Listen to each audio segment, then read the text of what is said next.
आजकाल आहे ना सगळे उलटे पालटे कामं चालू आहे. तर गरम पाणी मी उठल्यानंतर घेत असते ब्रश करायच्या आधी. पण आज काय झालं, फ्रेश झाल्यानंतर गरम पाणी घेतलं. इकडे नाश्त्याची तयारी करून घेतली.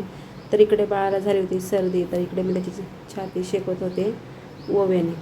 तर इकडे नाश्ता बनवून घेतला मी आणि त्यानंतर इकडे चहा ठेवला. तर नाश्ता करून झाला, इकडे चहा ठेवला. त्यानंतर घेतला मी चहा. त्यानंतर आता बाळाला उन्हामध्ये कोवळं जे ऊन असतं सकाळचं उन्हामध्ये बसायचं असतं, कारण त्यांनी कावीळ 100% फरक पडतो. तर आमच्या बाळालासुद्धा कावीळ झाली होती. तर रोज आम्ही असं करतो, 10 ते 15 मिनटं उन्हात बसतो घेऊन.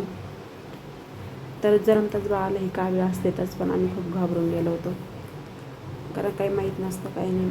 त्याचे डोळे वगैरे खूप पिवळे झालेले होते, शरीरसुद्धा पिवळं झालं होतं.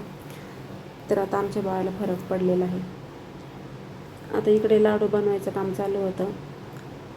तर इकडे लाडूसाठी गुळाचा पाक तयार केला मी.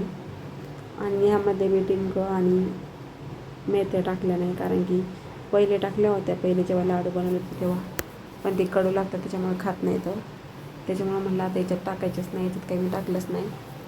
तर इकडे सगळं मिक्स करून घेतलं. आणि आजकाल आहे ना माझा अवतार असा काही झाला आहे, आपण जे म्हणतो ना मंजुलिकासारखा अवतार झालेला आहे. काय होतं, रात्रभर बाळ झोपू देत नाही आणि सकाळी उठलं का सकाळची कामं असतात. तर इथे माझं झालं होतं स्वयंपाक. तर असं होता आमचा आजचा बेत. चला तर भेटूया नेक्स्ट व्हिडिओमध्ये. मस्त का स्वस्त काळजी घ्या. Bye bye.